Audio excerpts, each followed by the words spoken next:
அவர் சொல்லுகிறார், நீங்கள் எல்லாரும் நீர்க்கால் ஓரமாக நடப்பட்ட ஒரு மரம், அதனால் நீங்கள் இலை உதிரா இருக்கிற மரத்தை போல நீங்கள் வளர வேண்டியவர்கள். இலை உதிரா இருக்கிற மரத்தை போல நீங்கள் வளர வேண்டியவர்கள்.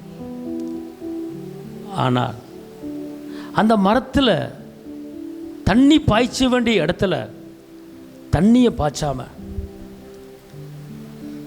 ஒரு வேண்டாத ஒரு ஆயிலை, ஒரு வேண்டாத ஒரு பெட்ரோலை, ஒரு வேண்டாத ஒரு டீசலை, ஒரு வேண்டாத ஒரு திரவத்தை அந்த மரத்தில் ஊற்றும் போது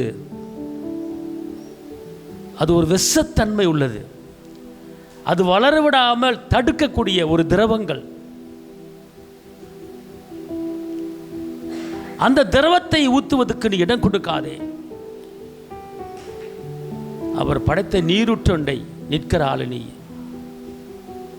அதனால் உன் மரம் செழித்தோங்கி வளரக்கூடிய ஒரு மரமாக இருக்கிறது. அதில் தண்ணீர் மாத்திரம் ஊற்றினா போதும், வேறு எந்த ஒரு காரியத்தை நீ ஊற்ற வேண்டியதில்லை. அது உன்னை வளர விடாது, அது உன்னை வளர விடாது. ஜீவ நீருற்று, அந்த ஜீவ நீருற்றை ஊற்றும் போது நீ வளர்வாய், கனி கொடுப்பாய், இடங்கொண்டு பெருகுவாய். ஆனால் வேண்டாத திரவங்களை, வேண்டாத காரியங்களை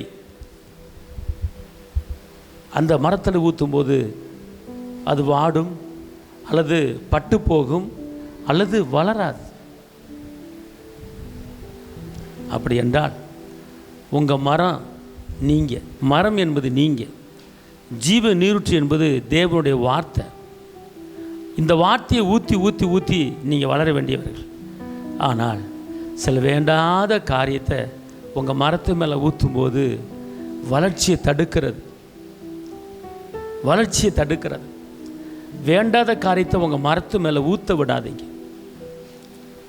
அவிவிசுவாசம் என்கிற ஒரு திரவத்தை உங்கள் மரத்தில் ஊற்றாதீங்க. பகை என்ற ஒரு டீசலை ஊற்றாதீங்க. கசப்பு என்ற ஒரு பெட்ரோலை ஊற்றாதீங்க. அது வளர விடாது, அது நெருப்பு பிடிக்கும், அது தீப்பற்றி எரியும். அதை உங்கள் மரத்துக்கு நீங்கள் உரம் போல் நீங்கள் போட்டிங்கன்னா அது அழிவை கொண்டு வரும். ஜீவ நீருற்று, ஜீவ நீரோடையாகிய அந்த கிறிஸ்துவனுடைய அந்த வார்த்தையை நீங்கள் ஊற்றும்போது நீங்கள் வளர்ந்து கொண்டே இருப்பீங்க, கனி கொடுத்து கொண்டே இருப்பீங்க.